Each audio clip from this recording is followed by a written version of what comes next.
అందరికీ నమస్తే అండి. Welcome back to tree media food.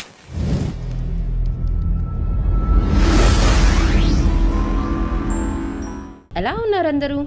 ఒకే పిండితో చెక్కలు చక్రాల రెండు చేయొచ్చా? మరే చేసేయచ్చు. మేమైతే చెక్కలు చక్రాలు అనే అంటూ ఉంటామండి.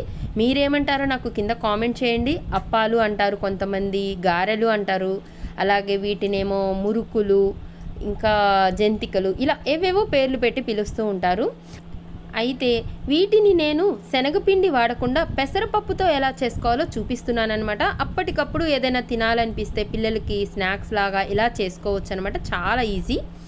మరి ఇంకా లేట్ చేయకుండా ప్రాసెస్ ఏంటో స్టార్ట్ చేసేద్దామా? ముందుగా ఒక గిన్నెలోకి ఒక పావు కప్పు పెసరపప్పు తీసుకోండి. అలాగే ఒక 2 టేబుల్ స్పూన్ల పచ్చి శనగపప్పు వేసేసేయండి. ఈ రెండు కలిపి 1/2 కప్పు ఉంటే సరిపోతుందండి. వీటిని శుభ్రంగా కడిగేసి వాటర్ యాడ్ చేసి 1 గంట పాటు నానబెట్టేసేయండి. 1 గంట తర్వాత చూడండి ఇలా నానిపోయాయి. ఈ వాటర్ వంపేసి ఈ పప్పుని ఒక మిక్సీ జార్లోకి వేసేసుకొని రుచికి సరిపడినంత ఉప్పు, అంటే దాదాపు పిండి మొత్తానికి సరిపడినంత ఉప్పు వేస్తున్నానండి. ఒకేసారి కల్లుప్పు వాడుతున్నాను కాబట్టి ఇక్కడ మిక్సీలో గ్రైండ్ అయిపోతుందని ఎక్కువ వేసేసి ఇలా గ్రైండ్ చేసేసుకోండి. ఇలా కచ్చా పక్కాగా తిప్పేసి ఇప్పుడు ఇందులో మీడియం సైజ్ ఉల్లిపాయలు 2, ఒక 2 ఇంచుల అల్లం ముక్క, ఒక 4 పచ్చిమిరపకాయలు, ఒక 2-3 రెబ్బల కరివేపాకు కూడా వేసేసేయండి. ఇవన్నీ వేసేసి అవసరం అనిపిస్తే కొంచెం వాటర్ కూడా యాడ్ చేసేసి ఈ పప్పుని బాగా మెత్తగా గ్రైండ్ చేసుకోండి. అల్లం వేస్తే ఫ్లేవర్ చాలా బాగుంటుందండి. మర్చిపోయాను, ఒక 2 టేబుల్ స్పూన్ల జీలకర్ర కూడా యాడ్ చేసుకొని అప్పుడు మిక్సీ పట్టేసుకోండి. వీటన్నిటిని ఇలా మెత్తగా గ్రైండ్ చేసుకొని ఈ పేస్ట్ని పక్కన పెట్టేసుకోండి. ఇప్పుడు ఒక చిన్న బేషన్ కానీ ఒక వెడల్పుగా ఉండే గిన్నెలోకి 2.5 కప్పుల బియ్యం పిండి తీసుకోండి. మనం తీసుకున్న పెసరపప్పుకి 2.5 నుంచి 3 కప్పుల వరకు బియ్యం పిండి యాడ్ చేసుకోవచ్చు అనమాట. ఇప్పుడు ఇందులో 2 టేబుల్ స్పూన్ల నువ్వులు, ఒక 1/2 టేబుల్ స్పూన్ వరకు కారం యాడ్ చేస్తున్నాను. మీకు కొంచెం కారంగా కావాలి అనుకుంటే కారం యాడ్ చేసుకోండి, లేకపోతే స్కిప్ చేసుకోవచ్చు. ఆ తర్వాత ఒక గుప్పెడు బాగా సన్నగా తరిగిన కొత్తిమీర కూడా యాడ్ చేసేసి మనం గ్రైండ్ చేసి పెట్టుకున్న ఈ పప్పుల పేస్ట్ ఉంది కదా, దీన్ని కూడా వేసేసి మొత్తం బాగా మిక్స్ చేసేసుకోండి. ఇలా మిక్స్ చేసుకున్న తర్వాత ఒక 2-3 టేబుల్ స్పూన్ల హాట్ ఆయిల్, నూనెని బాగా వేడి చేసి ఆ నూనె వేసేసి ఈ మొత్తాన్ని మరొకసారి మిక్స్ చేసుకొని అవసరం అనిపిస్తే కొంచెం వాటర్ యాడ్ చేసుకుంటూ ఈ పిండి మొత్తాన్ని బాగా కలుపుకోండి. జనరల్గా శనగపిండి బియ్యపిండి కలిపి మురుకులు చేస్తూ ఉంటాము, బియ్యపిండితోనేమో చెక్కలు చేస్తూ ఉంటాం కదా. మనకి బియ్యపిండి అనేది రెగ్యులర్గా ఉంటుంది ఇంట్లో. సో అలాంటప్పుడు ఇలా పెసరపప్పుని నానబెట్టేసి పిండి చేసుకొని ఇలా కలిపేసుకుంటే చాలా ఈజీగా త్వరగా చేసేసుకోవచ్చు. అలాగే దీని టేస్ట్ కూడా కొంచెం డిఫరెంట్గా ఉంటుంది. ఒకసారి ఇలా ట్రై చేసి చూడండి, బాగుంటుంది, మీకు నచ్చుతుంది. ఇలా కలుపుకున్న పిండిని పక్కన పెట్టేసి ఇప్పుడు ఒక పాలిథీన్ కవర్ లాగా లేకపోతే ఆయిల్ ప్యాకెట్ అయినా ఇలా ఒకటి తీసుకోండి. దీని మీద కొంచెం ఆయిల్ పూసేసేయండి. మనం కలిపి పెట్టుకున్న పిండిలో చిన్న క్వాంటిటీ గోలీ సైజ్ అంతా తీసుకోండి. దీన్ని మనం ఇప్పుడు అప్పంలాగా ఒత్తుకోవాలన్నమాట. మీ దగ్గర పూరి ఒత్తే ప్లేట్ కనుక ఉంటే దాంతో ఈజీగా చేయొచ్చు. ఒకవేళ అలా లేకపోతే ఇప్పుడు నేను చూపిస్తున్న ప్రాసెస్లో చేసుకోండి. అలాగే హ్యాండ్తో చేయడం వచ్చినా కూడా ఓకే, అలా కూడా రాని వాళ్ళ కోసం చూపిస్తున్నాను. పైన కూడా మరొక పాలిథీన్ కవర్ ఇలా పెట్టేసేయండి. కొంచెం ఆయిల్ రాసేసి ఒక గ్లాస్ తీసుకొని వీడియోలో కనిపిస్తున్నట్లు ఇలా ఒత్తేసేయండి. చూడండి ఇలా పల్చగా ఒత్తేసేయండి.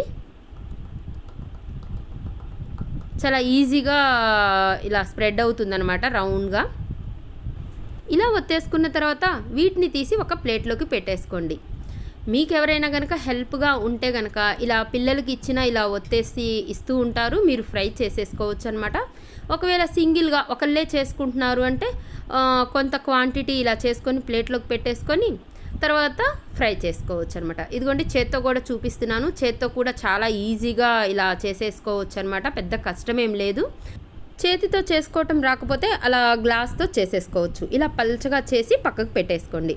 ఇప్పుడు ఇంకా స్టవ్ ఆన్ చేసేసి డీప్ ఫ్రైకి సరిపడినంత ఆయిల్ వేసి కొంచెం పిండి వేసి చూశాను, ఆయిల్ బాగా హీట్ అయింది. ఇప్పుడు మనం చేసి పెట్టుకున్న ఈ అప్పాలని ఒక్కొక్కటిగా వేసి బాగా గోల్డ్ కలర్ వచ్చే వరకు ఫ్రై చేసేసుకోండి. నేనైతే ఒకవైపు స్టవ్ మీద ఇలా ఆయిల్ పెట్టేసి చేత్తోనే ఇలా స్ప్రెడ్ చేస్తూ ఆ అప్పం చేసుకుంటూ ఫ్రై చేసేసానమాట. ఈజీగా అనిపించింది. మీకు ఎలా కంఫర్టబుల్గా అనిపిస్తే అలా చేసేసుకోండి. చేత్తో చేయడం వస్తుంది అంటే టకటక చేత్తో చేసేస్తూ ఆ ఆయిల్లోకి ఫ్రై చేసేసుకోండి. లేకపోతే ముందే చేసుకొని ఒక ప్లేట్లోకి తీసుకొనైనా ఫ్రై చేసుకోవచ్చు అనమాట.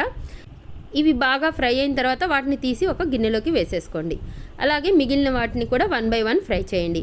ఇవి ఒక్కొక్కసారి కొంచెం పొంగుతాయి కూడా అండి. చూడండి ఎలా పొంగిందో, అంటే అది కొంచెం మందంగా ఉంది అని అర్థం అనమాట. మనం బాగా పల్చగా చేయకపోతే అవి పొంగుతాయండి కొంచెం.